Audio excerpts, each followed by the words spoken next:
Good morning, everybody, and welcome back to part 2 of the Lefkowitz interview. This is Alan Wall's Photography, and a couple of months ago, you enjoyed our interview with Lester, where we looked at the first volume of his new book. Today, we're concentrating on volume 2, and we're not going to waste a single minute, and we're going to get right into it. Lester, good morning and welcome back. Good morning, Alan. Good to see you again, for sure. Well, it certainly is good to have you. You were a major hit. Everybody really enjoyed our first chat, and I'm very much looking forward to this one. I've gotten some nice feedback from some people. Thank you. Good. Excellent. Well, we're on volume 2. Right. High magnification and advanced techniques. Yes. Just yesterday, sold the first book, thanks to you, in Japan. Oh, excellent. And South Africa yesterday. Japan and South Africa. Yep. I know who the South African purchaser might have been, but I have no idea who in Japan. But that's very exciting. I'm glad to hear it. I was excited too. That was very nice.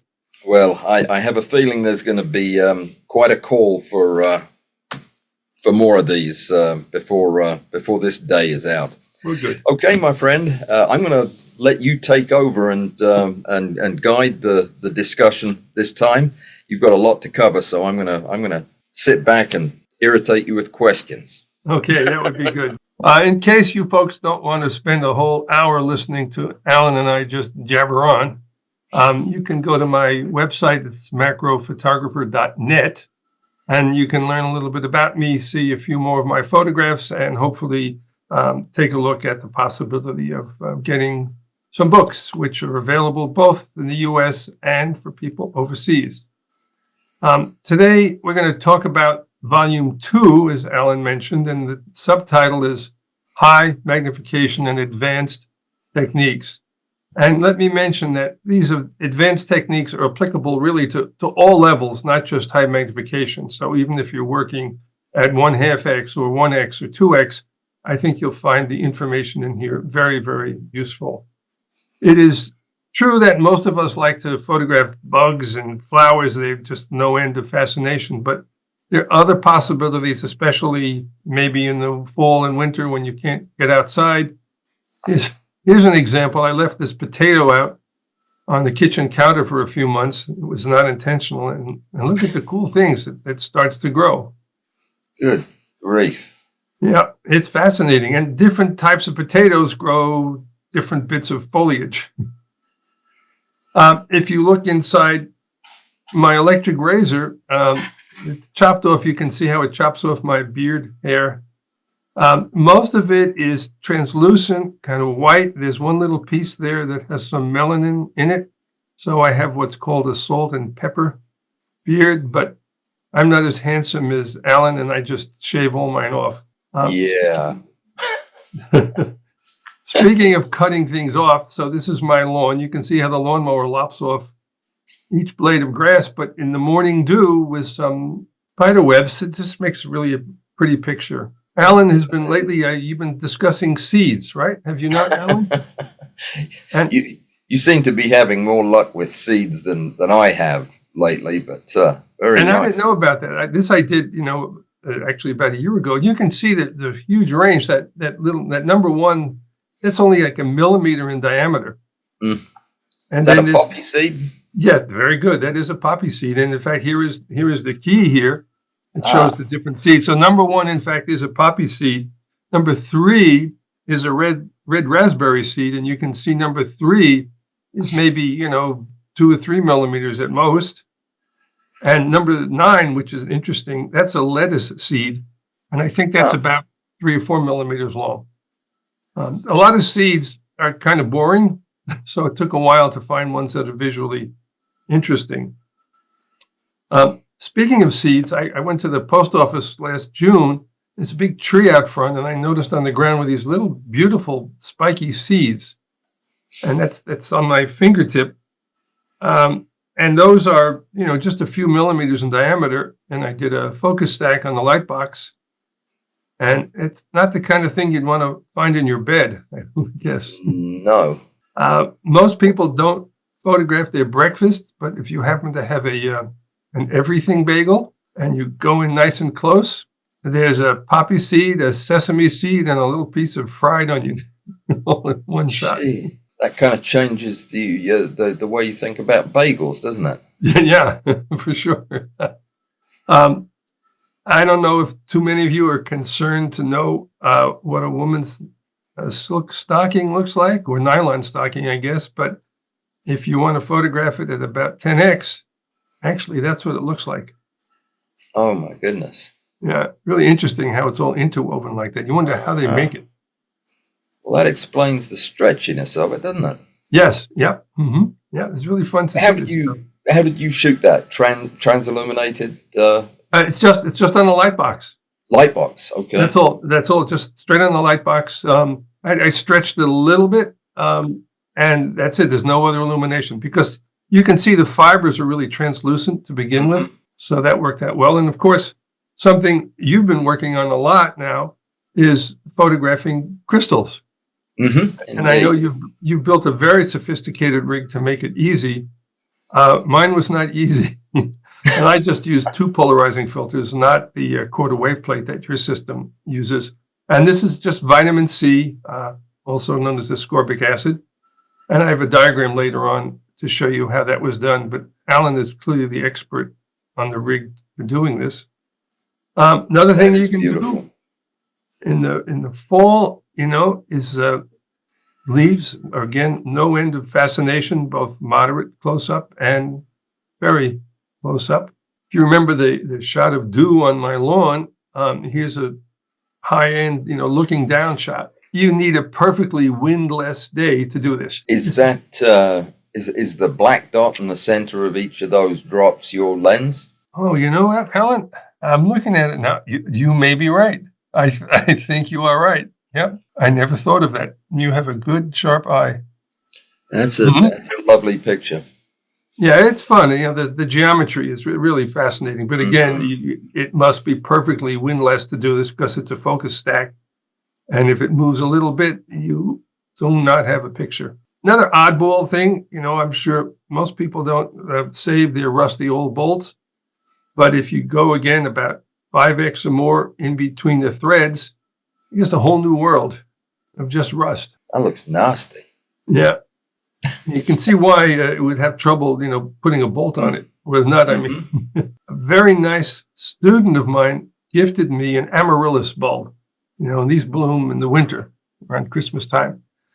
And I'd never done this before, so I put it on my kitchen table near a big window.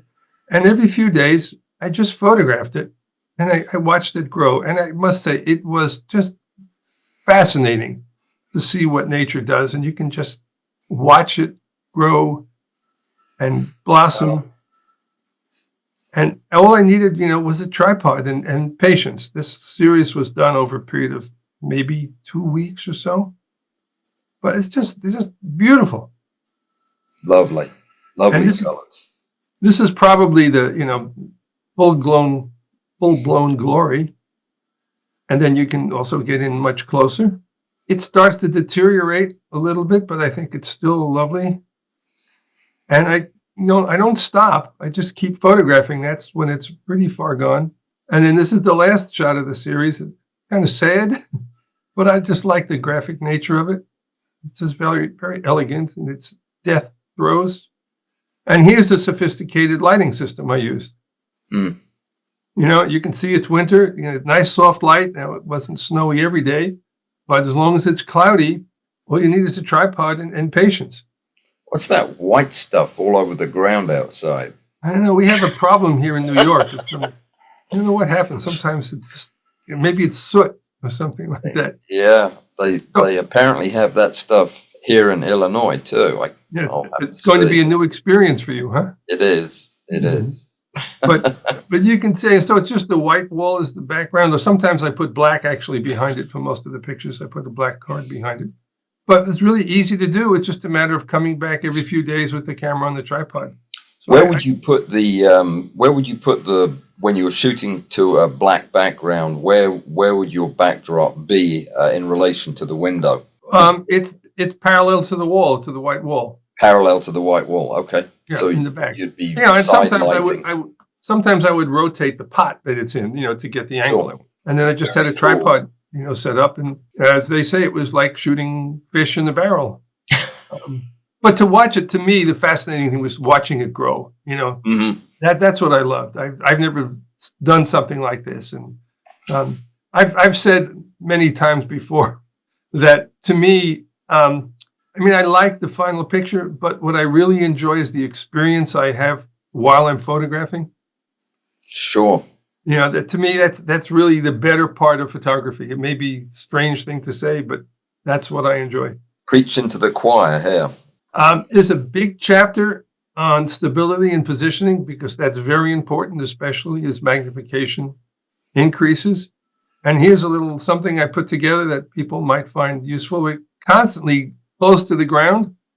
And so this is just 2 inexpensive L brackets. And most tripods, if they have a center column, there's a 3/16 thread in the bottom. This is my Gitzo, but I think a lot of tripods have this. And the whole assembly is just 2 L brackets. So you can get really close to the ground. What's great about this is the camera isn't upside down. Many of us have stuck the camera upside down on the center post, but it's really not easy to operate the camera upside down. The controls, the menus are driving me crazy. That is a very nifty device. It's the kind of thing I would probably 3D print at this point, but it's very, very practical looking. I love it. Yeah, it really is. It's really handy and very quick to set up. The one thing here, I have 2 regular washers, but I would recommend getting what are called star washers to get a lot more friction, so it holds the angle a little better. But other than that, you're good to go. Another way I've gotten low to the ground, I think I use this for those the dew in the grass pictures. I have a super clamp, which I just have permanently stuck on one of my tripod legs all the time in case I need it. And I've got a Benro geared head. I'll talk about that in a minute. And so again, for low angle shots, you just put the clamp on and slide it up and down the leg wherever you want. And the clamp is just permanently stuck on my tripod leg someplace. That's a clever idea. Works really well. And you can also use it this way, if you want to shoot down on something. Now, when you do this, because it's going to tilt the tripod a little bit, one of the other legs has to be stuck out a little further to counterbalance the weight of the camera. But again, it's great to position, and it just comes with me on my tripod all the time. Another thing, great taste in 3-way tripod heads. That's my favorite. Right. Absolutely. Yeah, I'm going to talk about tripod heads in a minute, but yeah, this is a good one. Another way I've gotten low is, you've probably heard of the platypod. I have. I don't own one, but I have certainly seen them. It's kind of similar to this, only it's manufactured. This is Lester's version, and it's just a piece of plywood. And the advantage of mine over the platypod is it has these big, long 1/4-20 bolts, so I can adjust the height vertically a little bit, which the platypod doesn't do. And if you want to get really low, you just take off the ball head. Mm-hmm. So that's another way of getting down low. Most of the time, we're doing something like this using our elbows, which does work. So I came up with this crazy idea. This is not in the book. This is a new invention, which may be really smart or really stupid. So this is a 4-inch diameter wooden ball from Amazon, and I lopped off the top to make a flat platform. And so here's my idea, which may not work. I always carry a little trowel with me. And so if you're doing like slime molds, you can dig a little impression in the ground, stick this in, pack the dirt around it. And because it's a sphere, you can adjust the angle a little bit. And now you can get the camera down on the dirt level. Now, this is all in theory. I don't know if it's going to work. I don't see why it wouldn't. I mean, adding a spike through the middle of it might stop it from rotating when you don't want it to. Yeah, but the whole idea is I want to be able to rotate it a little bit to position it. And I think if I pack dirt around it, it might work. But check back with me in a year. I'll check back with you after the thaw in the spring. Right, if it really does work. Another thing I use a lot, and I'm surprised so many people do not know about this. This is just a stick. And it's a great way of, especially for insects. Obviously, you usually can't use a tripod for insects. But with this thing, you can quickly slide your hand up and down. You can tilt the stick in and out a little bit. And it just gives me a lot of stability as opposed to just hand holding, without leaning on anything. So this works very well. You can't bring it on an airplane. So I've used a monopod when I've traveled. Now, this is my great contribution to the macro world. I like to work vertically. And copy stands are either inexpensive and really poorly made and wobbly, or very, very expensive and somewhat sturdy. This is the easiest, sturdiest thing in the world. It consists of a pipe. This U.S. size is a nominal 1 inch. It's actually 1 1/3 inches outside diameter. And a pipe, a floor flange, a super clamp, and a little adapter so you can get a 3/8 16 stud to put your tripod head on. The base is important. It has to be heavy and sturdy. I use MDF, medium density fiberboard, which is much denser and heavier than plywood and smoother because you want heavy and dense. So I put 2 pieces of that together, getting 1.5 inches. And this thing is super, super sturdy. And this is where it's got a hex socket here where this piece goes into. This is, anyone cares, this is a Manfrotto number 208 hex is what this is called. And this plugs into here and gives you the 3/8 16 stud for your ball head. It's probably worth noting that, Lester, the MDF, as good as it is, as solid and heavy as it is, it's not meant for outdoors. Correct. Yes. If it gets wet, it's a disaster. Yep. Thank you for mentioning that. Yeah, I use this only in the studio. Yep. Sure. Yep. I everything is built on MDF in mine. Yeah. Yep. Because it's sturdy and dense and heavy, so it's really, really good. Nice. And then this is what it looks like in operation. And I'm telling you, it's cost next to nothing. It's easy to do. You can get the pipes with a thread on the end. They're called pipe nipples. I know I got this one at, I think, Home Depot. But if you're out in the boonies, there's a company called supplyhouse.com. And they will send all these pieces. They have a zillion pieces of plumbing material anywhere in the country, relatively inexpensive. Good source of pipe and pipe flanges and anything else in the plumbing world. And what's the name of the company? It's supplyhouse.com. And you don't have to buy a lot. You can buy 1 piece. Highly recommended. Now, that's a Swibo manual rail you're using there?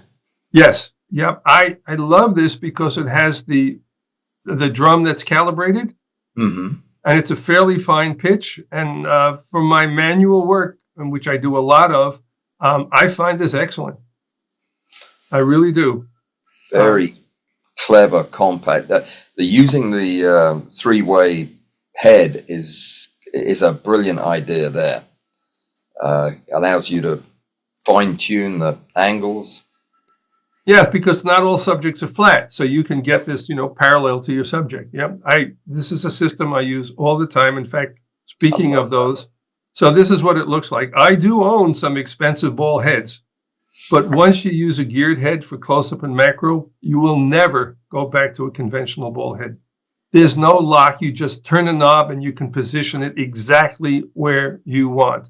Now, it's a little slower than a ball head, but it's so much better. And it's like $175 range, which is similar to a really good tripod head.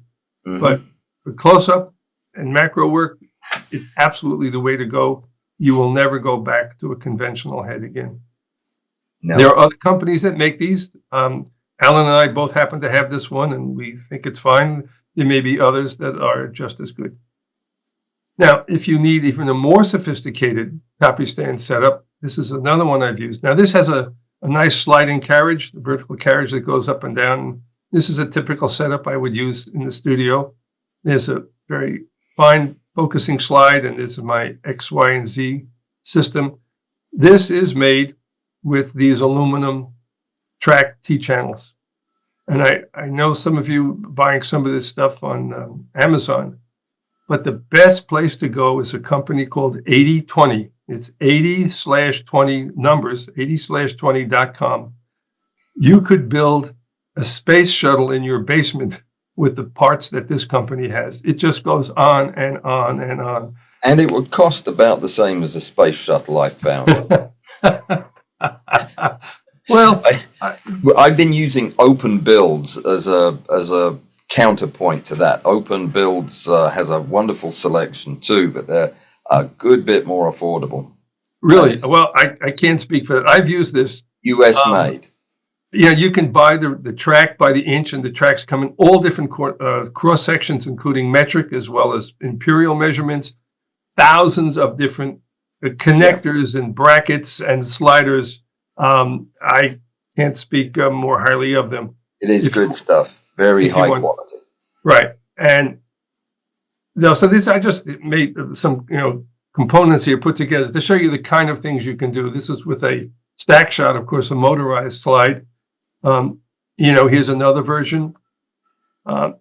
You can even put them together in an L configuration. So the sky's the limit what you can do with this stuff. And it's super sturdy. It doesn't move. It doesn't vibrate.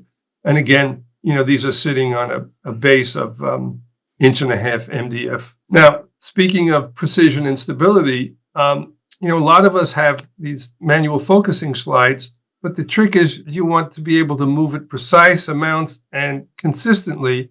And so all I did was stick on a big wooden disc on the end of the small knob that these come with. So on the left, I put these dots every 36 degrees. So you can get 1/10 of a turn as you move it between the two dots. This one is 1/20th of a turn. So it's very, very consistent. I can expose, move, expose, move, expose, move, and I can get very precise movements, and it's very repeatable. And it's just a little add-on to any cheapo focusing slide, and it really moves it up a big notch. If you need even more precise and you're working at very high magnification, Alan has recently been speaking a lot about the focusing block in microscopes.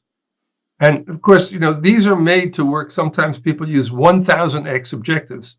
So the focusing block is very, very, very, very, very precise. Now, Alan has got the mechanical aptitude to take these things apart and put them back together and fix them all up and use it in a horizontal setup. I do not have those skills. But what I do have is a skill with a hacksaw. So I lobotomized one of these. You can see, if you look back here, you can see the head of this was, all beat up, and that's why it was on eBay for, $125 or so. But I didn't care about the upper part. I cared about the focusing mechanism. And what's nice about these, of course, not only do you have very, very precise, vertical adjustment, but you get a built-in XY stage so you can move the specimen around, which is really, really handy.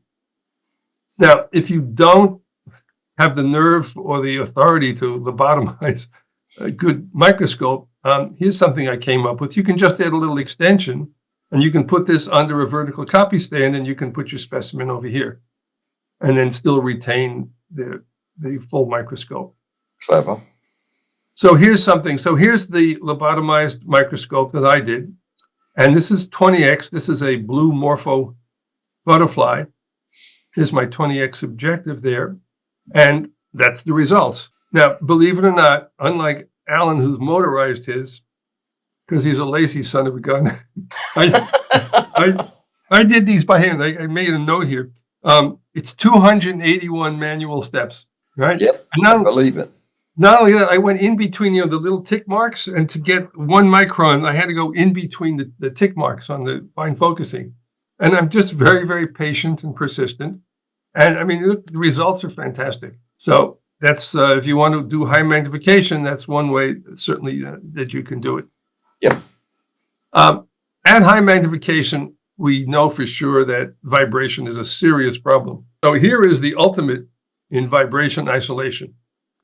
This is what's called an air spring.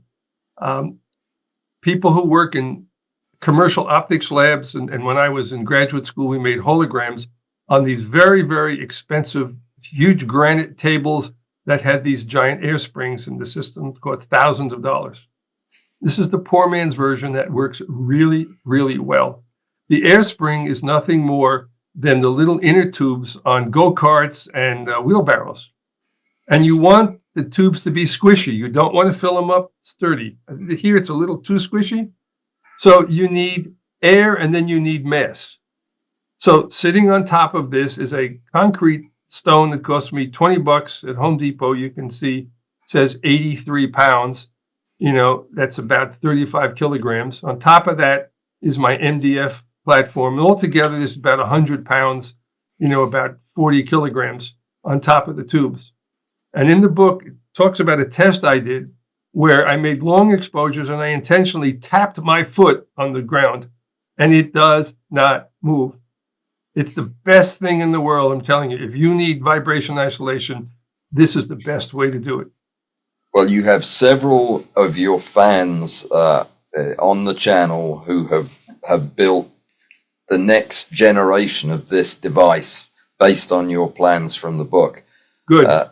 One in particular, I'll be sending you Alan's photographs he sent to me. He's now connected these low pressure tubes through tubing networks so that they equalize the pressure. I said, very smart. Pretty impressive. But is he happy with it? Does it work? Yeah, he's very happy with it. Yeah. I'm going to be talking about it in an upcoming program. But That's very smart. Done a great job with it. Recently, I saw something. I've got to tell you about this. Some guy had his platform on each of the four corners of the platform. He hung these huge springs, and they get attached to the joist in his ceiling, and the whole system is just floating in air. Now, that's how they isolate a lot of electron microscopes, is with gantries from above. Really? Wow. I would think, though, it would sway and move. I would find it annoying to physically work on the platform that way. They're so heavy, they don't move far, and when they do, everything moves together. That's the point. So that's it. Well, this has worked for me, and I swear by it. How much pressure are you putting in those tubes? Pardon me? Lester, how much pressure are you putting in the inner tubes? I don't know. I feel it. It's got to feel squishy. What can I say? If you look at my first book from 45 years ago, same system in there. Hasn't changed. Got it. And it really does work. Let me mention also, you don't want to go this way. A lot of people are using sorbothane. Yes. Right? Now that's very good, but people are not using it correctly. You have to get the sorbothane that matches your weight. Mm-hmm. And if you don't use the right pucks with the right specifications, you can actually make the vibration worse. Yep. You want to use the weight of your system should be very close, not quite the maximum weight that's specified for that particular puck. If you go above it, it makes it worse. If you go too far below that number, it doesn't work so well. So I try to work, if it's rated for 10 pounds, you have 4 of them, that would be 40 pounds. So I try to have a platform that's, say, 36 pounds. And then you'll get the maximum value out of that. If you go above 40 pounds, it's actually worse than not using them at all. And so those are very good, not as good as this, but a lot easier to work with. There's a big chapter on lenses. These are all lenses that you can use for close-up and macro photography. I actually own all of these.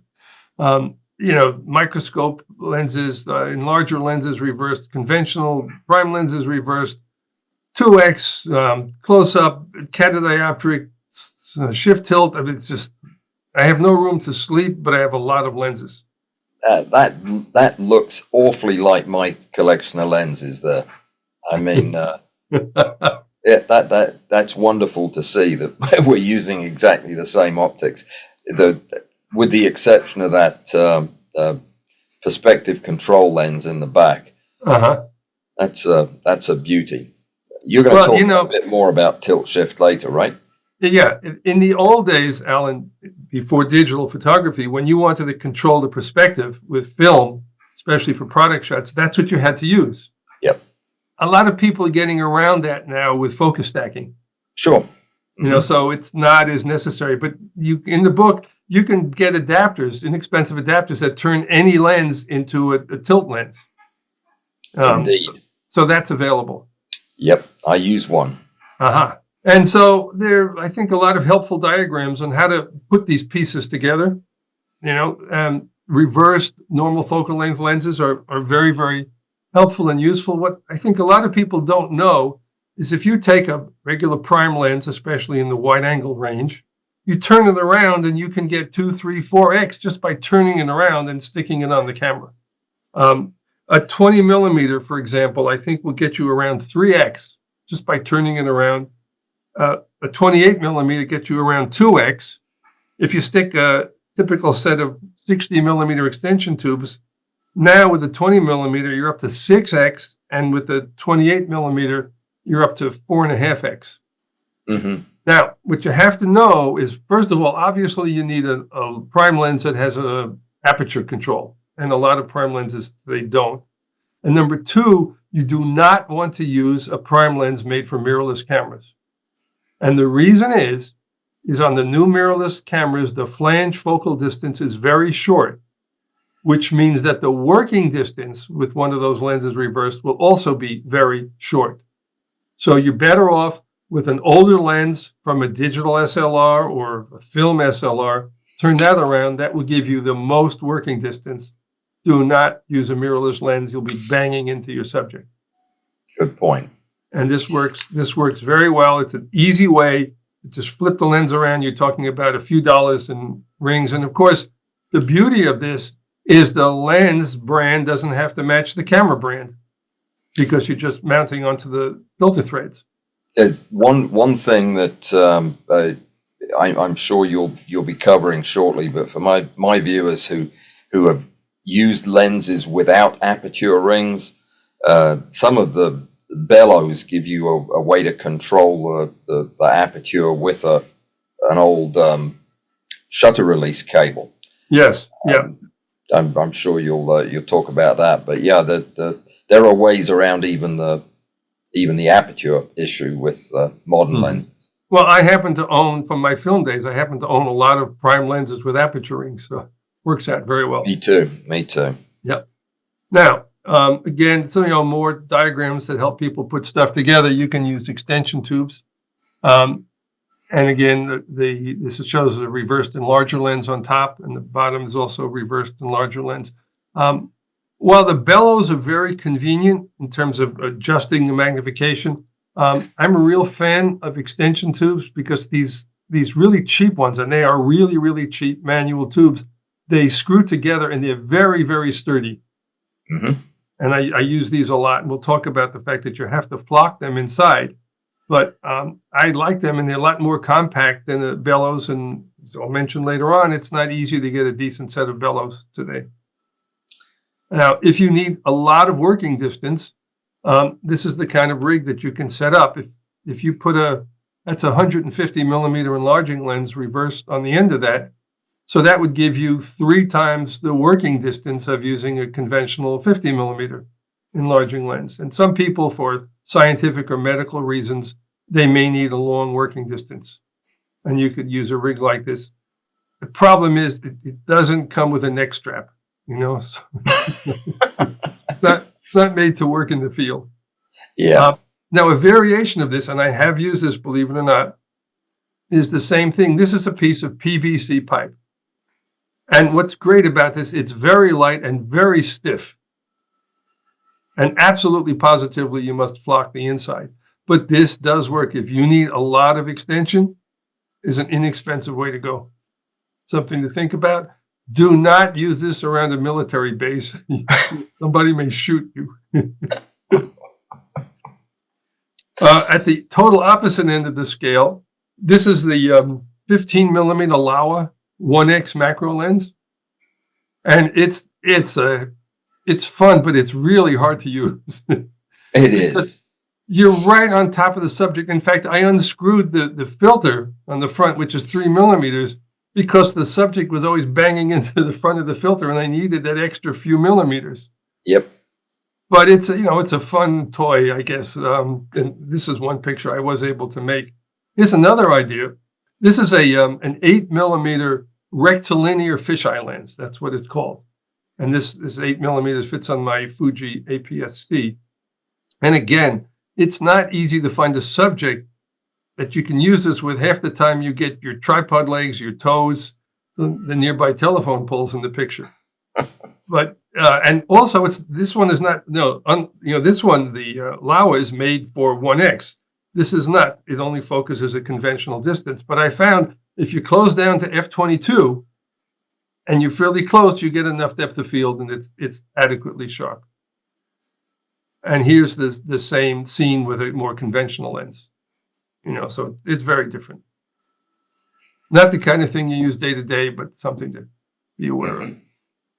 Another thing to be aware of, some people don't know that these so-called mirror lenses, these catadioptric lenses, they have a native close-up capability. This one goes to 0.34x natively. Now, they have a fixed aperture, typically f8, and they're very long focal length. 400. This one's 500 millimeters. I think they go up to 800 millimeters. These win no awards for sharpness, and they have these donut-shaped, out-of-focus bokeh. It's not practical, but if you need a lot of working distance, you can get a picture. In the book, there's another shot where I put a +1 close-up filter on the front of these things and got even closer. It's impossible to handhold. 500 millimeters, you just can't handhold it. The tripod for sure is the way to go, unless you can lean on something. And this is a captive snake that I was able to shoot with it. Nice. So, and you can be really far away. It's a specialty tool, but it's just something that people know about. Also a specialty tool are these probe lenses.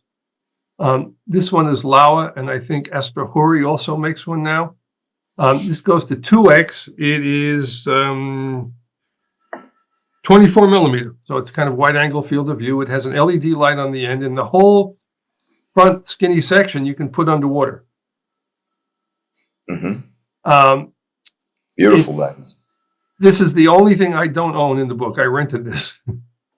And it is a specialty lens if you want to get in a bird's nest, or it's used a lot for commercials where you get really close up to food and then it zooms in through a donut hole. Yeah, it's used a lot in video, for sure. Yeah, it's used a lot in video, and it's really cool. But again, it's just something I mentioned. So I used it to look inside the mechanism of an old grandfather clock, and that's what I got from inside. Nice.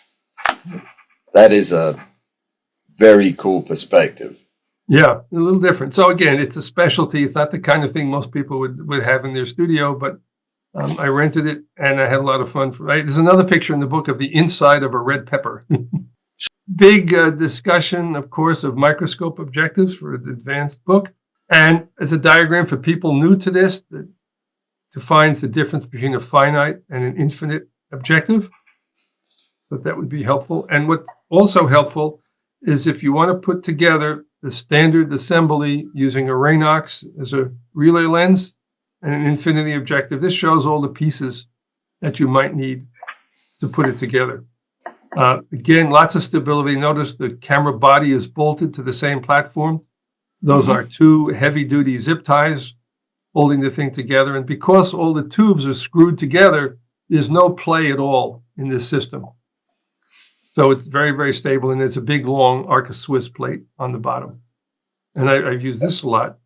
What's really much easier to configure is this. The standard relay lens focal length is around 200 millimeters.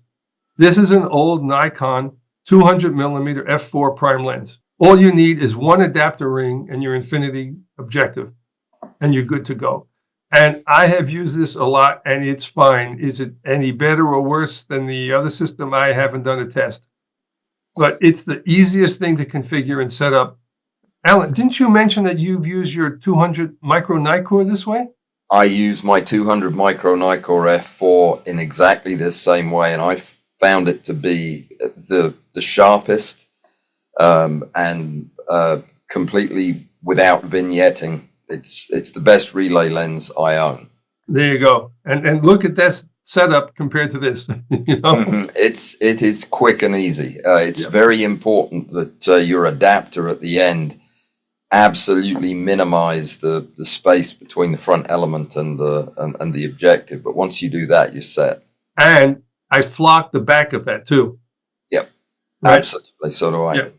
Yeah, you flock the back of it, and then telling you it's the easiest thing to put together. It is. Yeah, the other one works too, but boy, this is a piece of cake. The beauty of it, that lens has a tripod foot on it, so you can balance the whole rig on your setup and have a center of gravity that's right in the middle. Oh, on your micro Nikkor. The micro Nikkor, right? Yeah. This, I would put a platform and I might build something underneath. But this is really sturdy this way. There's no vibration or wiggle between any of the components. So you could just put this body. Anyway, it works fine, and it's very simple to set up. And I bought this used on eBay, this lens. Yep, it's a popular one. I am fortunate to own a set of Zeiss Luminar lenses. These were the go-to macro lenses back in the film day. And of course, in the film day, when we didn't have focus stacking, the only way to get more depth of field was to close down the aperture. And so these all have aperture rings. Nice. You can see on the right, by the way, Nikon made one. They called them macro Nikkor, as opposed to the modern ones, which are micro Nikkor. And what's interesting, of course, they're so small. And you can see in the background, this is a conventional, like a 28 millimeter that you could reverse, or a 50 millimeter enlarging lens that you can reverse. But because they're so small, it's really nice to be able to get your lighting any way you want it. And I have found that these compare really quite well to microscope objectives, even some of the Mitutoyo. The reason that these are not quite as sharp is because they don't have the same large aperture. And I think I'm suffering a little bit from diffraction compared to the Mitutoyos, which is slightly, more effective, larger aperture. Yeah, the Mitutoyos, well, they're diffraction limited optics, aren't they? They all are. Mm-hmm. Yeah, with these, most of these are around f2.8, effectively. Yeah. Wide open. That's and they are good wide open, but they're very pricey. How pricey are they? I don't know, but I'm fortunate. These were given to me. These were originally owned by Roman Vishniak. You know that name? Uh-huh. Right. And he donated them to the International Center of Photography, where I used to work, and they had no need for them, so they gave them to me. But these are hundreds and hundreds of dollars each. Yeah. They're beautiful. They have RMS threads on them all. Anyway, just something to mention. That's a lovely set of lenses. And then, by the way, these are what I used to use when I was doing film. These are my set of lenses. There's much more different type of lenses. You can fiddle with this in the book. You can use CCTV lenses are really, really inexpensive. And if you close them down a stop or two, I was amazed at the image quality. There's a whole chapter on tubes and bellows. And as I mentioned earlier, especially when you use tubes, you've got to flock the inside. And here's a little helpful tutorial on how to get flock inside a tube. And this is just Mylar. And when you roll it up, it just springs open. So you just put the flocking material on the Mylar, you make a little cylinder, and it pops open inside the tube. Clever. This works very, very well. And this is what it looks like with and without flocking. That's looking down the tube. And if this is not the reason why you should flock. I guess that trick of yours with the plastic sheet and the flocking would work for even one of your gigantic PVC setups. Well, that's what I had to use. Yeah, I had to do it in sections. I love that idea. You just slide it inside the tube, and it springs open, so it's real easy. Oh yeah, and I've used it. I have a lens that if I put any extension tube on, I get a hot spot in the middle. It's a well-known brand of extension tube on a particular lens. So I put a little flocking material inside that extension tube and eliminated the hot spot. Yep, flock it all. Now, bellows. The only decent bellows that you can buy today are made by Novaflex. And even the small ones are $625. And nobody else makes a decent bellow like in the old days. Nikon and Pentax and Canon used to make decent bellows. So here's my rig. You can buy these for $25 or $30 on Amazon or eBay. And the trick is to make it more stable by bolting it to a platform. Mm-hmm. You can see the camera is bolted down and both ends of the bellows are bolted down. And if you do this, you get a very workable, stable bellow system for $25. So if you want to get a bellows and don't want to spend $600 or get something on eBay, you can still get old Nikon bellows on eBay, right? Which are very good. You can. The PB 6 and 4, even 5s are still available. Yep. Yeah. But they're expensive. They're $200. Right. Well, this is a poor man's version. And again, you can mount any body on any bellows with any lens because you just use adapters. Right. So this is another way. It is just a tube of air, isn't it? So I mean, it doesn't Mm-hmm. really matter as long as it doesn't fall apart. Well, you can see it's really bolted down. In fact, the only real attachment is over here. It comes with a 1/4-20, and I drilled some holes in here so I could get the other end bolted down. And so now this is really quite stable, and it's fine. It absolutely works. And of course, because it's pleated, you don't have to flock. You really couldn't flock the inside of the bellows. Sure. Right. There's no need. So that's another setup. There is a big chapter, of course, on focus stacking. There's that seed I showed you originally. Now, what's become very popular is the automatic focus bracketing systems in many cameras. This is Nikon's. It's called Focus Shift. Mm-hmm. This is Fuji called focus bracketing. Now, to do this, you need an autofocus lens, number one. So it can drive the motor. And these systems, you are supposed to select how many frames you want, what the step size is between frames, and if you want any delay interval between frames, say for a flash to recycle or not. The trouble with these systems is the step size is a guess, and I never know what to do depending on the magnification and the aperture. I don't find these very practical. It's supposed to be automatic, and maybe with trial and error or calibration, you can know what step size to use. People tell me that the system in some of the Olympus lenses, Olympus camera bodies, seems to work well in the field, but I can't speak on that. I know on these systems, I don't know what to do with step size. It does work, but it's a guess. Well, something that I learned from talking to Nikon about this is the step size is actually it's predetermined by the lens you're using, and the adjustment numbers are only used as a relative adjustment. So your step size, if you have it set on 5, is going to be correct 90% of the time. You would only increase it or decrease it if you wanted a slightly longer or shorter step than what the lens natively was going to get you. In other words, it adjusts the step size itself, and all you're doing, it's like exposure compensation. Now, as you change magnification with that macro lens, does it compensate for that? Apparently so. Well, which means you have to be using an autofocus Nikon macro lens. Right, of course. Right. But as long as you're not confusing it by sticking, a brand on or reversing a lens or something like that, it will understand what's on there, what the magnification is, and what step length it should use, and then you can adjust it as needed from there.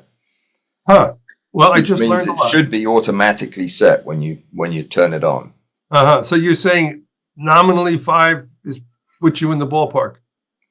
That's what I have been told. All right. Well, I am going to try that out because instead of doing that, I do all my focus bracketing manually. Yeah. If it ain't broke, don't fix it. That's beautiful. This is done in the field. Again, you need a windless day to do this. And, very often I don't even know. I just guess at what the step size should be out in the field. And I always overdo it, but I'm very patient.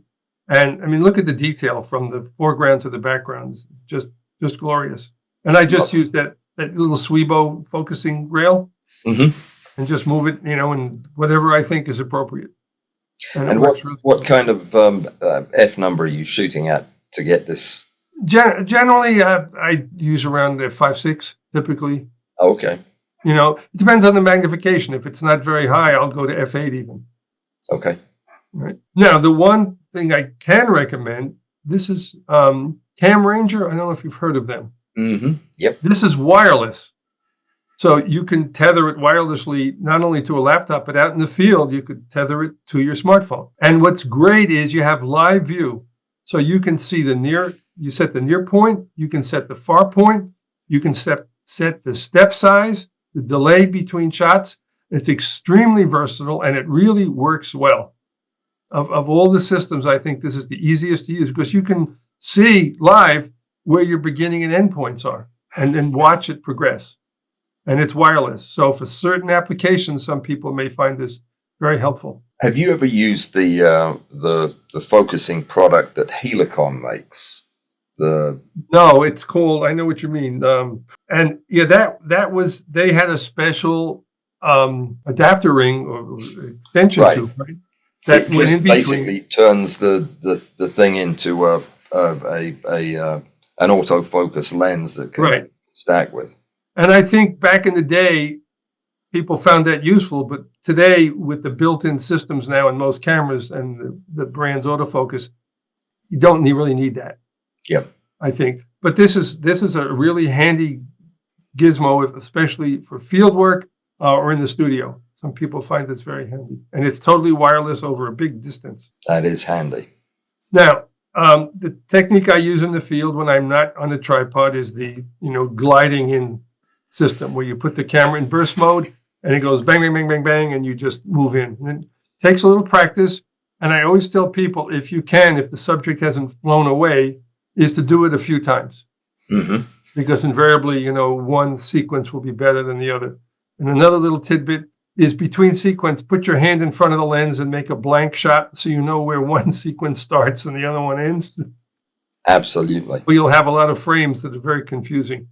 And I use this a lot. Sometimes I need extra stability. You can see this. I've got my monopod wedged between my chin and my shoulder, but it gives me a little more stability. And again, I also use the stick for the same thing because I can either slide my hand or slowly just tilt in a little bit. And here's a perfect example of a shot I did. This is available light with the stick. Nice. Now, I did this probably 3 or 4 times. Luckily, this critter didn't move, including didn't move the antenna. So Katie did. Katie did. Katie did, yep. And this is the contact sheet to prove that I actually did it that way. Very nice. And I always shoot, more than I need. So the only ones I needed for the stack were the ones outlined in red. Here's another one I did, also using the stick. This was we've been talking a lot on the channel lately about high-speed stacking with some of the newer global shutter cameras and continuous light. What kind of lighting are you using when you do this manual field stacking? I'm going to show you in a bit, but this happens to be available light, as does this one, right? And I went out to my car to go someplace, and I found this guy on the side of my car, also available light. Perfect. Now, to answer your question, the next slide, this is done with flash. And you can get a burst, depending on your flash and the capacitor size, you can get a burst of anywhere 8 to 16 shots because you're using it usually at low power, like 1/16th power, and high ISO, maybe 1600 ISO. And, you just go bang, bang, bang, bang, bang, bang, bang, and then all of a sudden the flash stops. Right. And here's the proof that it works. Nice. Now this is a preserved specimen for the example, but it was done just like this. So you get a burst. It depends on the flash you have, the ISO, the f-stop, but absolutely it does work with flash. So I was using burst mode. I think this was available light, but it was in direct sun, right? And I shot this, and when I put it together in the focus stack, look what I got. Is that cool or what? Very cool. Now, who knew, right? That's wonderful. Right now, I think the Fuji goes to 20 frames a second or 15 frames a second. And so I was moving in, this little bee just went right through my frame. Thought about it. I said, this is something to try when you're doing insects, flying insects. Might be fun to do. Now, you asked me about the kind of light. There are people who are shooting these handheld stacks with movie rather than stills, with video. and they're using continuous lights. And then they extract the 10 or 20 frames from the video clip. And Correct. with 4K video, the resolution is very good. Right. So I tried it out, and here's a flower I shot, and using the video light, I was able to get a stack that looked like that. And here's another one, again, with the continuous LED video light. So it does work. You know, high ISO, you need one of those bright LED panels, and people are extracting the video frames, which is, you know, you can run it at 30 frames a second typically, and seems to be very, very good. It's another way to work. I mean, if you have enough light, you don't even need the LED panel, but the LED panel seems to work well for me. Now we're talking about, you know, getting appropriate steps in your focus stack, and in the book is I think a very useful table, which gives people an idea of what the step size should be for particular magnification and aperture.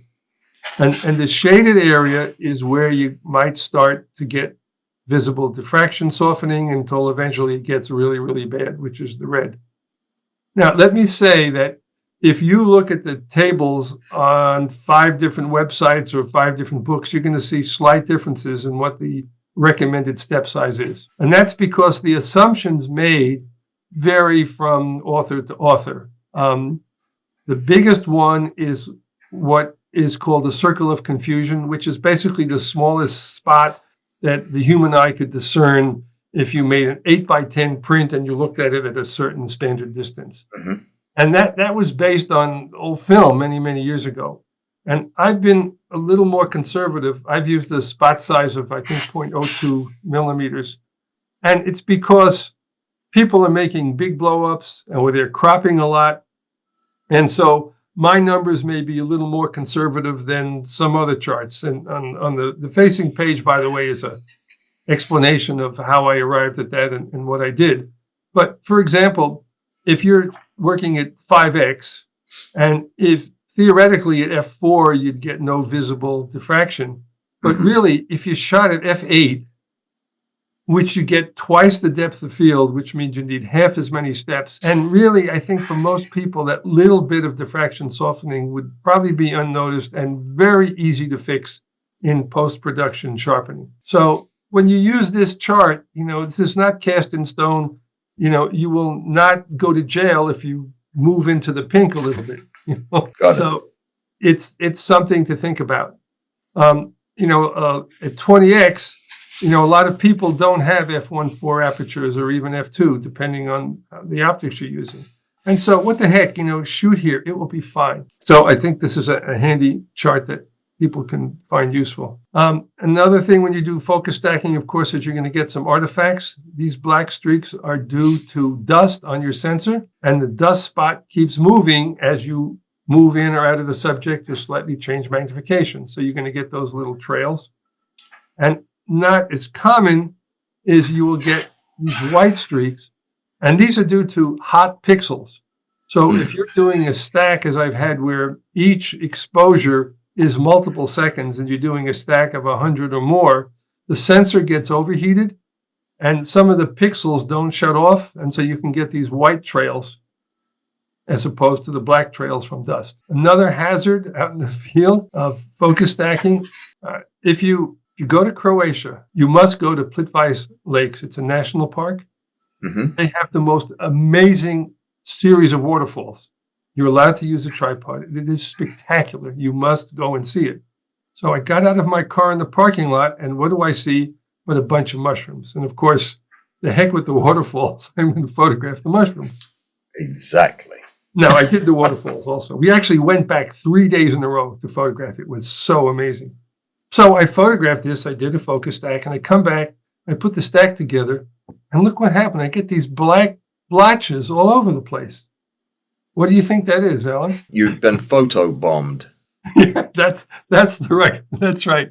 That's the word. It's insects crawling on the mushroom caps during the focus stack. Yep, isn't that something? That was so cool. I actually like the effect. It's that would be fun to play with some colored insects. Yep, yeah. Very nice. So Are you again, going to show us a picture of the waterfall? I want to see this waterfall now. no, that's too big. That's not macro. It's not what they're waterfalls. They're all over. It is, you have to go and see it. Go early in the morning because you get hordes of tourists later on.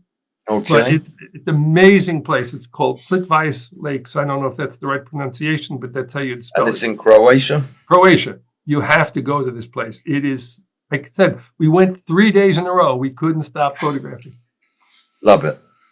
Now, another, again, serendipity. So I made this small, moderate close-up of these buds, and I didn't think anything special of it. And for some reason, when I was checking the files and I just happened to zoom in a lot, down here, which you can't even see with your eye, you zoom in, there are these little tiny insect eggs. But I didn't have any high magnification. All I had was a 1x macro lens. Are they insect eggs or is that pollen?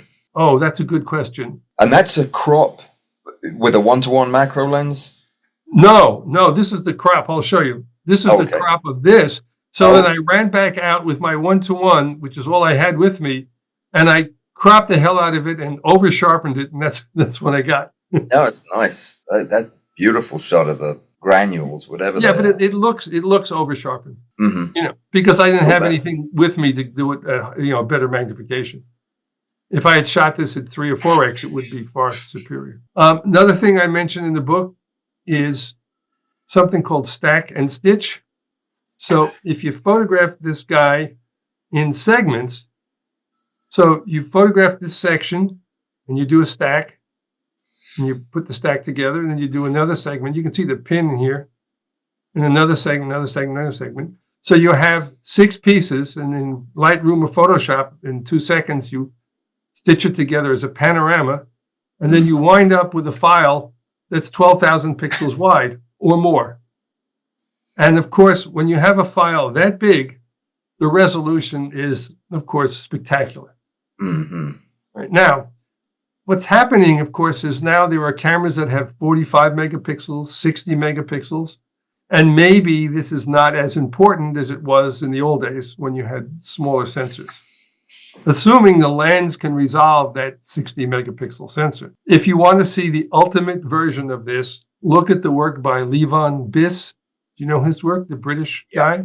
Know it well, yeah. He has made 8-foot, I am not exaggerating, 2 and 3 meter high prints that have hung in museums. Not 6 segments, but he did 30 pieces of one insect and put it together. And they are absolutely amazing.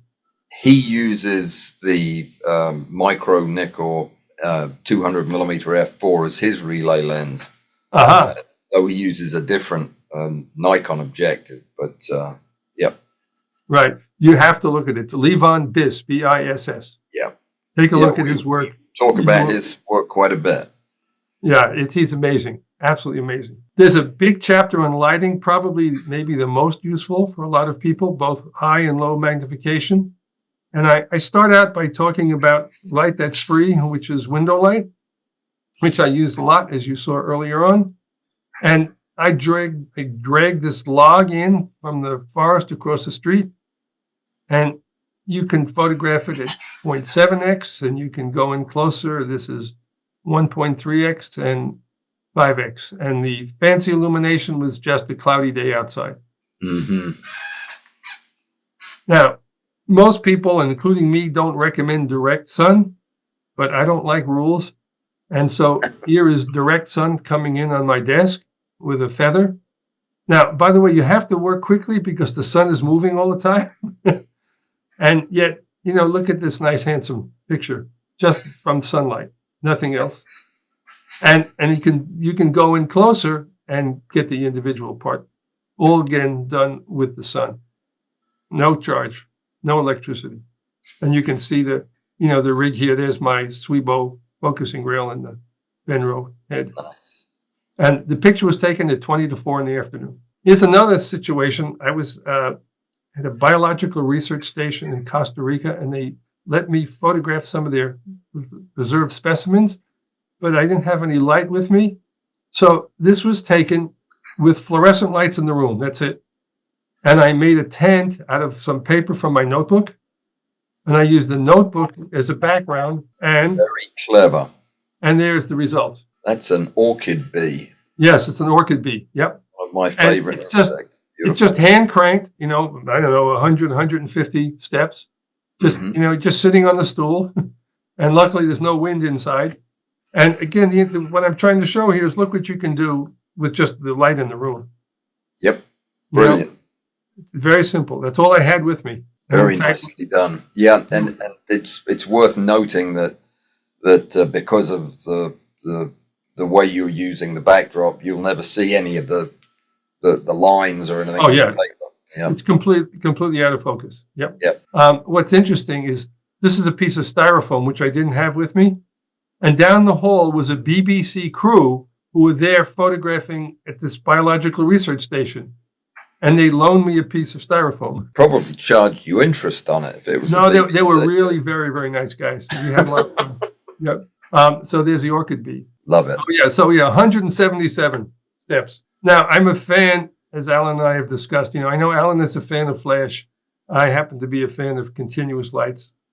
Now, in the old days, I used hot lights, and they were hot, and it was a real problem because they would ruin and wilt a lot of your specimens.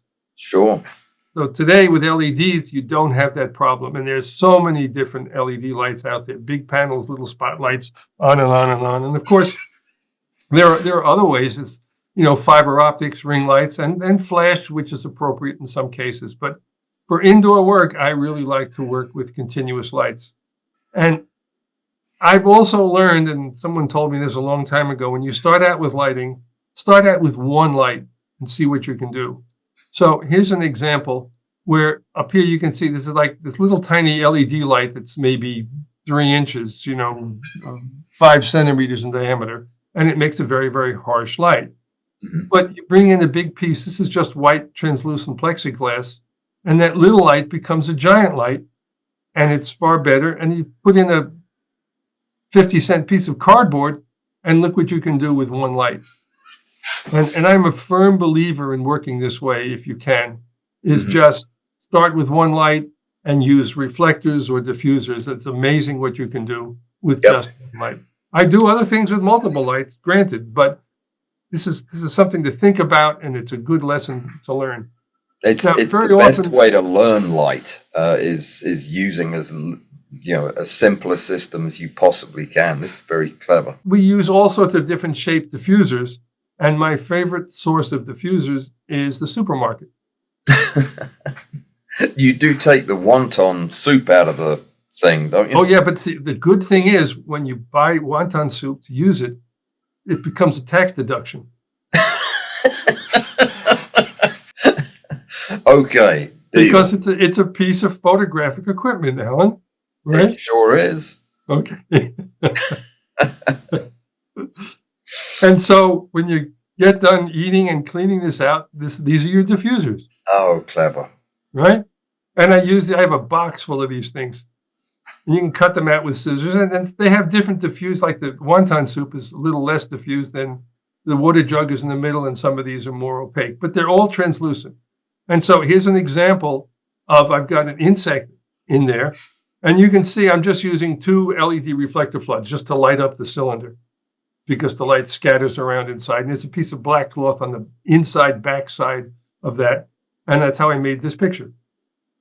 I am intrigued by the handles on those lights. What exactly is it we're looking at there, Lester? You can buy these at B&H. These are just sockets. Really?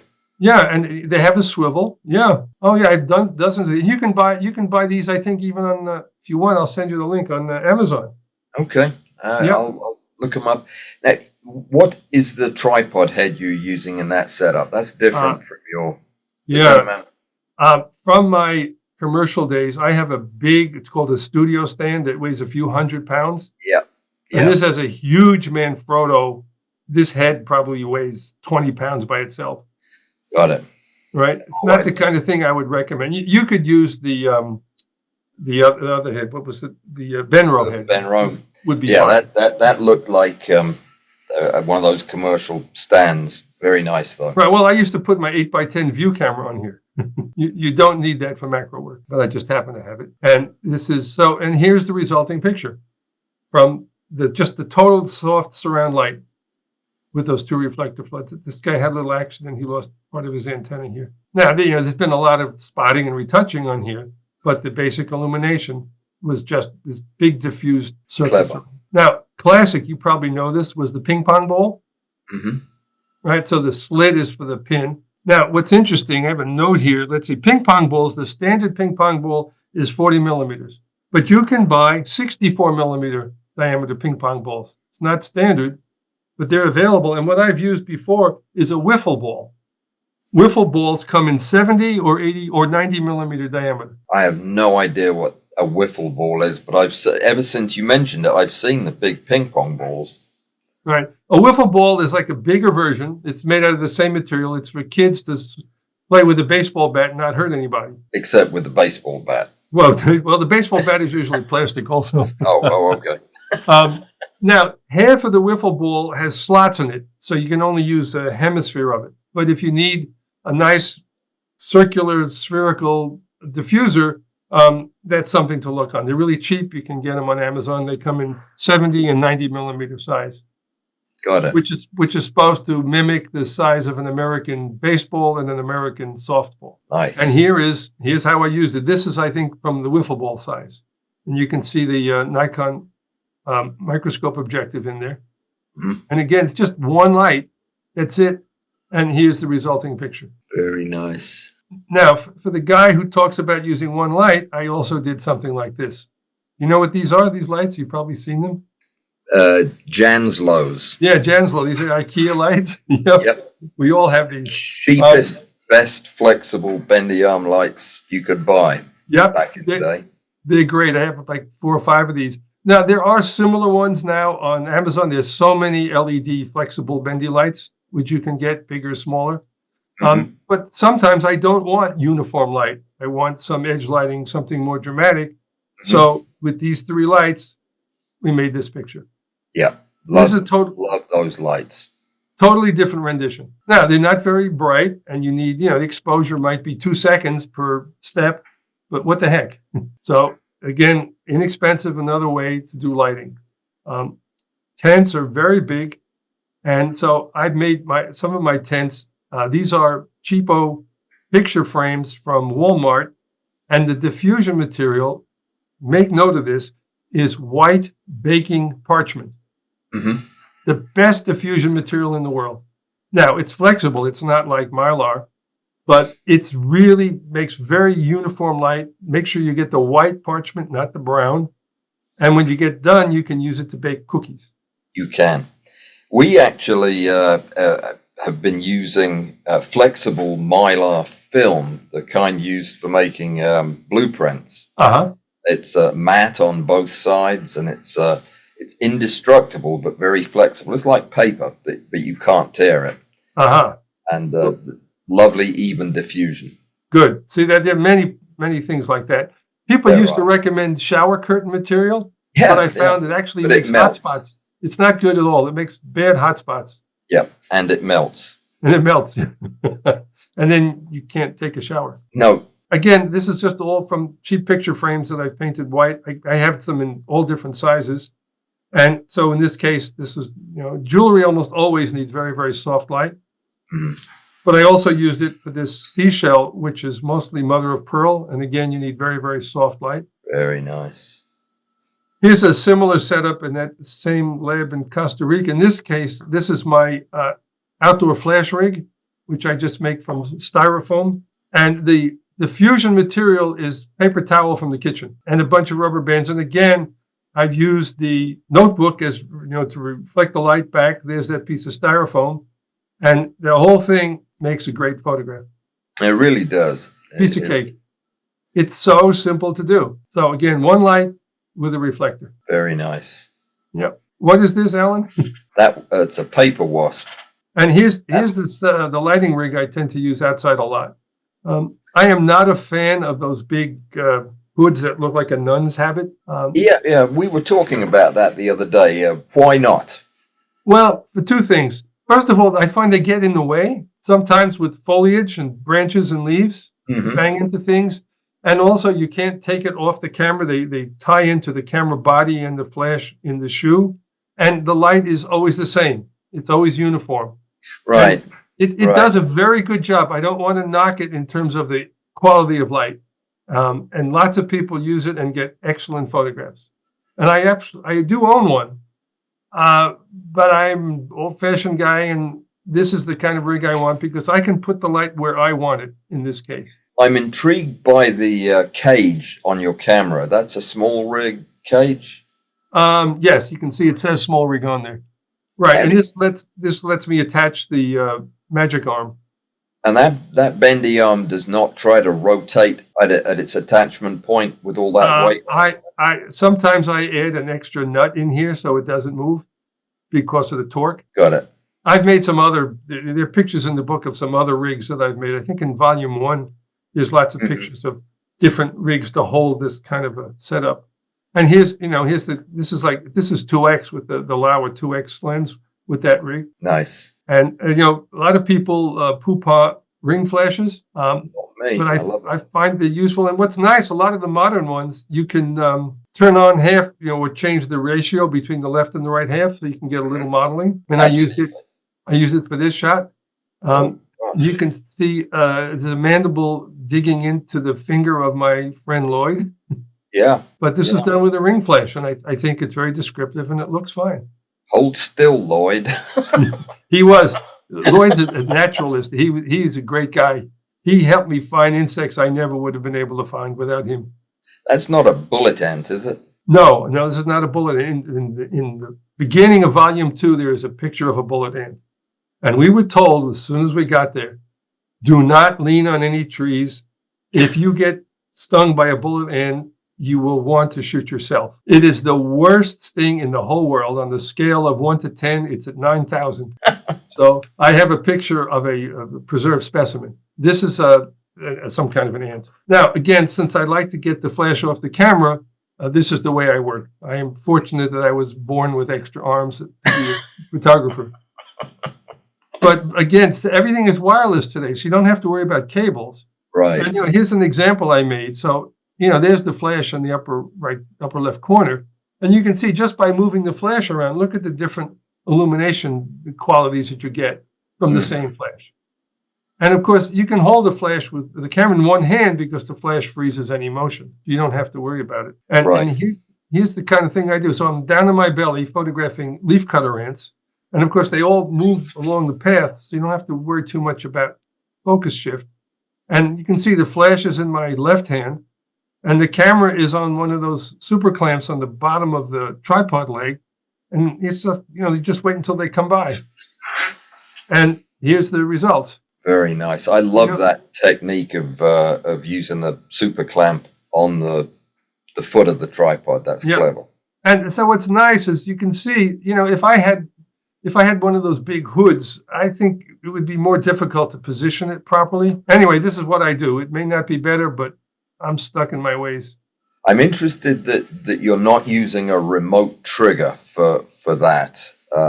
Do you ever use a shutter release trigger? Well, I usually use a remote release in my hand, right? On a cable. But in this case, I had to work quickly, and you can see I'm looking on the screen over here. And so with flash, I just went bang, and I wasn't worried about vibration because the flash froze the motion. Low power flash.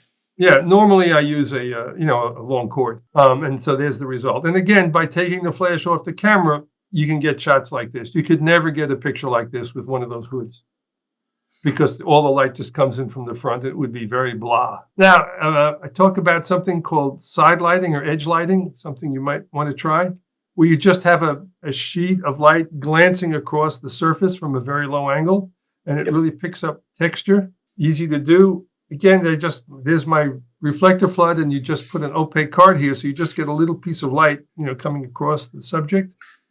You use that for butterfly wings and other surface detail? Yeah, it picks up a lot of texture. It's a beautiful type of lighting. Again, just one light. If you want a little more light in the shadow, you can put a reflector card here. And so I took a little pen light and a bunch of aspirin tablets and made that picture. Nice. Just something different to do. One light. I'm a big fan of an LED light box now. They're they're illuminated. They're very thin, and uniform. And so the underside of this card is just white and reflects light back on top of the pistachio nut. Nice. Is that tablet underneath? Is that actually just a light, or is it a tablet computer? No, it's just a light. This is made by Kaiser. It's just a thin light box, an LED light box. Never seen one that thin. I like that. It's very thin. It runs on battery or AC. They make them in all different sizes, and it's totally uniform and cool. I can highly recommend this one. Battery or AC. You can even adjust the brightness over here a little bit, which I never do. And then I put a piece of glass on top so I can move my specimen around. You could put a gel on there as well, I suppose. Oh, yeah, anything. Yep. And then it bounces off the underside of the reflector, and you get that. Now, if you want to play with it, you can just have the underside half white and half black, or you can make this bigger or smaller, and that will change how the light falls on the subject. Sure. And again, it's one light. You just attach it with an adapter ring, and it's amazing what you can do with the light box. Here's another, that same light box. This is a piece of some kind of a grass. I got this at the supermarket. If you zoom in, I think this is about 4 or 5x. And that's using the same light box setup? Exactly the same. Very nice. The only thing I had to tape this down to the box because it was a little flexible and it moved. And you can see that here's the size, but this is, I think this is about 4 or 5x. And the detail is just wonderful to see. Now, here is where Alan is the expert. This is using cross-polarized light. Now, the system I'm using is just 2 polarizing filters. I do not have yet used a retarding plate or a quarter wave plate yet. And I'm still getting usable pictures. I would think, Alan, you'll get a much greater variety with your retarder plates. Actually, 80% of the time, the retarder plate doesn't add anything. I mean, I don't use them very often. Oh, really? Okay, that's good to know. Just linear polarizers is the quickest, easiest way. Right. Exactly the way you're showing there. Right. Now, what I did, by the way, when I did the crystals, I put the second polarizer in the infinity space behind the objective. Oh, yeah, that's where it needs to go. Yeah, that worked really well. Yep. And so, this is what you get. These are vitamin E capsules. And here's an insect wing with and without the polarization. And the next one is, I'm sure, is very familiar to everybody. Right? This is the sealing groove on a Ziploc bag. Oh. Obviously, right? Well, it is now. What a clever idea. I mean, I just try anything that's plastic. I mean, people use Scotch tape and stretch it. Anything that's plastic will usually have this birefringence and really pretty colors. Mm-hmm. So more stuff you can play with besides crystal. Yeah, love it. Now, what is not usually necessary, if you want to photograph down into a hole, something that has very deep pockets, there's no way of getting light down in there, especially with macro photography, because you can't get your lights in on the axis. Mm-hmm. So this is called vertical illumination, and it takes advantage of the fact that a piece of glass actually reflects about 8% of the light. So the light comes in, 8% of the light goes straight down the same lens axis. The lens looks through the piece of glass, comes back up, and if you have, this is called a sundial seashell, and you can never get light down into the hole, but with a vertical setup, look at that. You can get way down into the hole. And you're not using any kind of special glass, and any kind of half-mirrored surface. That's just a plain piece of glass. Just a regular piece of glass. Makes the exposures a little longer, but it works. You want the glass as thin as possible. For close-up work, I've used microscope slides. Yeah. And you can get microscope slides that are really quite big, big rectangle, big square ones. Double wide ones, two by 3s. Or even bigger than that, like 3 by 3 inches or something. And those work because the thicker the glass, you could get a slight ghosting double image. Mm-hmm. But the trick is to keep all the light off the subject except the light that hits the glass. Yeah, so this is just a homemade coaxial lighting setup, really, isn't it? It does work. Again, most people don't need this, but if you do, look at that. You go way down to the bottom. Love that effect. Now, the same thing is if you photograph coins, American proof coins from the mint have a mirror-like finish on the back. And so if you put light straight in, you get a reflection back from the mirror. And so That is nice. you get this view. What's interesting, if you photograph it any other way without vertical illumination, this is the way it comes out. Isn't that cool? Because there's no way to get the light straight into the mirror without vertical illumination. That is really impressive. It's just fun. Yep. Now, would you ever use something like a dichroic mirror to do that? Something that a first surface mirror that allows half the light through? But that would work. You'd get different proportions of light going through. But, a cheap piece of glass works just as well. You just have longer exposures. Because, don't forget, if you go look at, when you think about this, don't forget that if this has any density in it, it also changes the brightness going back to the lens, and that would increase the exposure time that way. Sure. Right? Sure. So there's a trade-off. If you had a partially silvered mirror here, yes, you'd have more light in here. But then as it went through the mirror, it would block more light going to the lens. Right. So, I don't know, I did it the cheap man's way. There's no compromise in image quality. No, it's a very nice effect. And there's no rush, so the exposure is, 3 seconds per shot. Who cares? This is something that I looked into over the years is, we need black backgrounds so often. Mm-hmm. And so these are different things that are, quote, called black. And it's all one exposure, and I exposed this to be the blackest black. This is flat black paint, believe it or not, compared to this. These things are called black when you look at them individually, but compared to the blackest black, it's gray. I discovered... That's very interesting, yeah. What I discovered, right? Great source, Amazon, inexpensive. It's called black velour lining for jewelry drawers. It doesn't fuzz. It's self-adhesive. It's inexpensive. It comes in big sheets. Dynamite. That's the way to go. I have sheets of that. Yeah. And you can use it, for your internal flocking material in the tubes.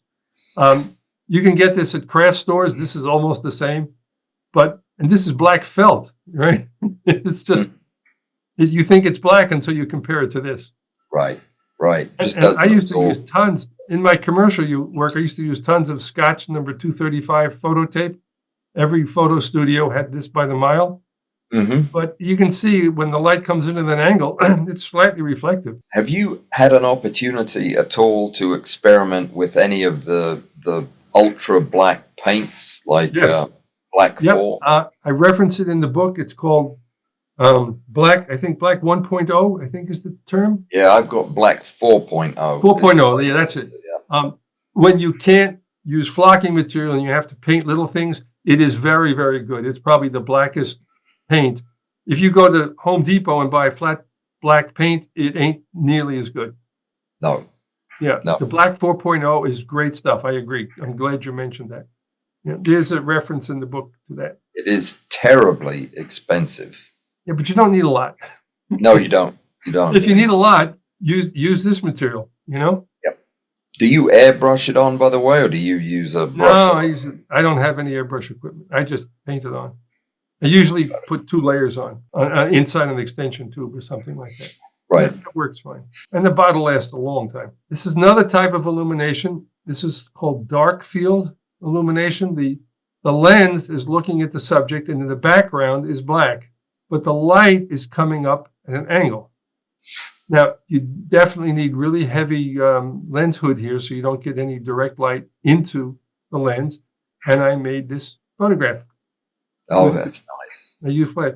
Now, I found out that the intermediate stage between a tadpole and a frog is called a froglet. That's a biological term. I'm serious. Froglet? Froglet, yep. You could look it up. Now, the hard part, this guy kept swimming to the perimeter of the petri dish, trying to get out. Mm-hmm. And so it took a long time to catch him in the middle. But because the light, and because he's slightly translucent, you get this beautiful edge lighting effect. That is very effective, and I love the background. What is that? Those are colored stones from an aquarium. Okay. that are out of That focus. works very well. Yeah. And so, rather than this piece of black cloth, they're just stones that are sprinkled down here. And it's just sitting on the glass plate. At a higher magnification, here's the same system, only this time. So I've got a microscope slide up here. Mm-hmm. The light box is, again, sending light in all directions through the specimen, but the lens is looking down at the specimen through a piece of black material. So this is a prepared microscope slide of the cross-section of the head of an insect. You can see both eyes. Horsefly. And this is bright field, and this is the setup with dark field. Oh, very nice. And the individual lenses are impressive. Yeah, isn't that gorgeous? Yeah, That is fantastic. yeah. This came from Carolina Biological Supply, this microscope slide. That's good to know. They're a good company. They are very good company. Yep. So there's conventional bright field and there is dark field, and it's not hard to do. Again, in this case, the light is just using reflected cross lighting. Yeah. Yeah. Mm-hmm. I'm a big fan in the studio. If you can do this, is set up your rig to a monitor so you can see what you're doing. It's so much easier to set things up. So almost all cameras have an HDMI output, and you can plug it into a TV set or a computer monitor.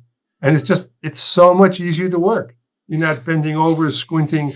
When you want to see your start and end focus point, the lighting setup, you can get wireless systems. So if you have a horizontal rig, this is just so handy. Get this giant screen to see what you're doing. I've been disappointed using televisions. I think it probably needs to be a monitor to get. Yes, I agree. A TV is going to be really harsh. Yeah. Yeah. Yeah. That's lovely. I love that effect. Yeah, you can get a Dell or some other monitor. It's much better. This is on a tablet. I see that you have you've set up a series of your pipe clamp stands for that is clever. Well, it's very streamlined. You've made some really great rigs with your so-called cages, right? Mm-hmm. And that's fine. But I just different strokes for different folks. So this is a bunch of flanges, and I can position these quarter-inch pipes wherever I want and hang stuff from it that way. Yeah, you just add the parts of the cage you want and leave the rest in the box. That's a very smart way to do it. Yeah, so you just screw in the pieces, and I can put L brackets. I can make a piece that goes across if I have to. Inexpensive pieces of pipe. It really is very elegant. I like it. Well, it's effective. By the way, I also use a lot of fittings from laboratory stands. All these clamps. Yeah. They come retort clamps. Pardon me. Retort clamps, the clamps that hold the round bottle. But they come in all different sizes. Some that pivot, and some that are 90 degrees, and all different sizes. So I use a lot of those. Yeah. Do you get them from Carolina as well? No, Amazon. Amazon. Mm-hmm. Yeah. And in the studio, if you want a bigger monitor, you can get these. These are made for video, but they go into the hot shoe. And again, it just takes the HDMI output from your camera. And if you're doing a lot of work in the studio vertically, this is really nice. That looks like a machinist's vice. You have the yes, yeah, but it's a really cheap one, and it's fine. It's made by Proxon, Proxon. Yep. Amazon, really cheap, and you get your X and the Y. It's fine. It's not super precise, but it's more than adequate for any work. Again, there's a link in the book to that. Inexpensive. It comes with clamps and tracks, and you can get your X and the Y positioning. And then this is a much better quality vertical scissors jack. And again, in the field, I know that some people have actually done this out in the field. It's a bit bulky, but it does work. So especially in situations where you can't hold the camera properly, then you can tilt the screen and kind of see what you're doing. And it's much brighter than the back of the camera. Yeah. So it can be done. Good video setup. Yep. And then there's the last chapter we'll talk about is on post-production. I think that's as much a part of what we do today as the going click with the camera. And one of the most important things, unlike Alan, who has the surgeon's hands to clean up an insect before he photographs it, I use my hands to work in Photoshop and Lightroom, do my spotting. And so when I get done, it looks like that. Yep. It's just I do both. The world is full of dust. Too bad. And other things too. This is the original capture, and the insect is great, but the background is a disaster. And so just some masking tools. It's a heck of a lot nicer to look at that than this. And the new masking tools now in Lightroom, the auto mask tools are really remarkably good. They're never perfect, and very often I go into Photoshop and work really carefully around the feathers and the edges. But on a day-to-day basis, the auto masking tool in Lightroom is getting really, really good. Sharpening is another issue. There's that cross-section of the insect eye. Yep. You can see the facets. This is 23x.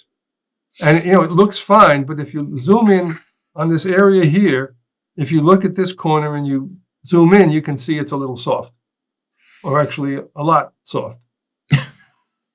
So 2 passes through Topaz, and look at that difference. It's remarkable. This is the original, and this is the sharpened. Now, are you using the standalone Topaz sharpener, or are you using a photo AI to get these results? I haven't purchased the photo AI. I'm so happy with the standalone. And this is just it's called Topaz Sharpen AI, but it also has noise reduction in it. Yeah. And I've been really pleased. I mean, this is 2 passes. I used the maximum, and then I did the maximum again.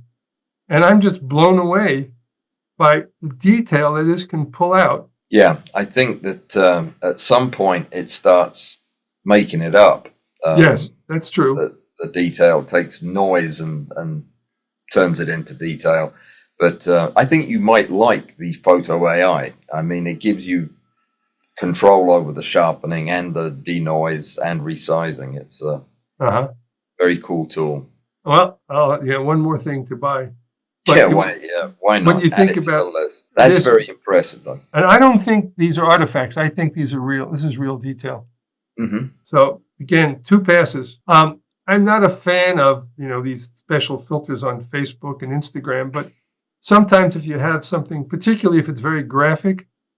So this is the original, and then I played with some different filters. You can modify them. There's tons of things in Photoshop, especially, that you can try. Oh yeah, the effects filters. Right. There's a blur gallery that allows you to get some of these effects. Yeah, that's nice. Posterizing and oil paint. Yep, and very often when I apply it, I modify it a lot. Sometimes you can use 2 in tandem, or I go into the layers and adjust it. Just by adding other layers. I love that with the color. Yeah. Yeah. And yet that came from this, Yep. So now another thing you can do is composite. So there's a sliced in half Nautilus shell, and then you take a close-up picture, and then in Photoshop, you just put the 2 layers together and add a drop shadow. This actually has been pretty successful as a stock photo too. So there's no end of what you can do, really, with software today. So that's about all we have for pictures in the book. There's some important appendices in the back of the book, and one that I think people will find helpful is chapter by chapter, it lists suppliers of the kinds of equipment, not specifically which tripod, but people that make those similar items. And I'll let people research that themselves. So that helps when people say, well, where is it or who makes it? These are the names of all the companies. So if you want to know all the people who make tilt shift macro lenses, you can look it up here. So people find that helpful. That's chapter by chapter. There's also a chapter on references and links. I really think you folks should go out and look at other stuff that's out there. There's tons of people doing some really great things. There's a entry here for online tutorials, and someone told me about this guy Walls, and so he got to mention that. I will say I did this before I knew you. When I was putting this book together 2 years ago, this got included here. Well, I'm in good company there. That's an impressive list. Did you hear that Michael Waddell has hung it up? Yeah, I did. I think it's disappointing. He had a big following and a very enthusiastic guy. Yeah, I wrote to him to tell him exactly the same thing, that he would be sorely missed. Yeah. Well, he's moved on. He said he's kind of worn out with that stuff. What can I say? I can understand that. Yeah. It's tiring. And then also, there's a link about how to prepare dead insects. And if you click on this link, darn it takes you to some guy called Alan Walls again. Oh, dearie me. I didn't even know get that away from it. when I put this in. And by the way, this goes back to the late 1800s. This link is really cool if you're bored. Cool. Not the Gutenberg Bible, but somebody pretty close to it. Here's something that you really should look at. This is a list of 40 worldwide competitions that accept macro photography. And you can spend the next 2 years just going to these links and looking what people are doing. It's just startling. Absolutely. What a wonderful resource. And what I tell people is 2 things will happen. When you look at the work, you will be amazed and enthused to produce better work, or you'll be so discouraged you'll just give up on this altogether. I had not noticed that in the it goes on for another whole page. And it's great stuff to look at. You just look at it and say, I wish I did that. It's just wonderful, wonderful work. It should encourage you. And then the last thing is there's a glossary of over 100 terms. Again, I think for people relatively new, they might find this helpful. So in the end here, if you want to know more about this whole project, there it is, macrophotographer.net. That will take you to my website, and that big yellow bar on the top, that's how you can get the books on Amazon if you're in the US, or there's a link to eBay if you're anywhere else in the world. And as I've said many times before, these books are fantastic. Lester, people are loving them and using them. I wouldn't limit yourself to one volume either, whether you're experienced or brand new. These are 2 different books. They address different things, and they're very complementary to one another. So I'm a big fan of these. And, people are going to think, well, that's really disappointing. That's you and Lester have run out of things to talk about. That's not strictly true, though, is it? I'm going to hold you to your offer to come judge our competition in December. Absolutely. Are you still up for that? Yeah, absolutely. Right. Well, that's gonna be a big one. Have you told them what the prizes will be? I told them that I was going to try to talk you into making a 2-volume set of the best macro books available as one of the prizes. I'm also going to throw a lens in. Oh boy! Yeah, I may enter that competition myself. Yeah, I think that a Sigma 105 f2.8 is also going to be on the block for. Oh wow! The winner. Great. So that's going to be a big competition. It's nice to see other people's work a lot. It really is. Well, I think you'll be very, very impressed with the quality of my viewers' work. There's a lot of good photographers out there. Lester, this has been just an incredibly enjoyable experience. Both of these discussions have been so refreshing, and you're doing masterful work. I hope you continue to do it for a long, long time. Well, I enjoy it immensely, and I hope I can be useful. I've mentioned this before. Inside every book is a card, and it says, if you have any questions, here's how you can contact me. And I really mean it. Nobody has abused it, and I'm really happy to help if I can. Fantastic. Well, we are so grateful to you, and look forward to seeing you again in just a few weeks. But thank you again, and have a great winter up there in New York. It really was my pleasure. It's a lot of fun working with you, Al. Fantastic. Take care, sir.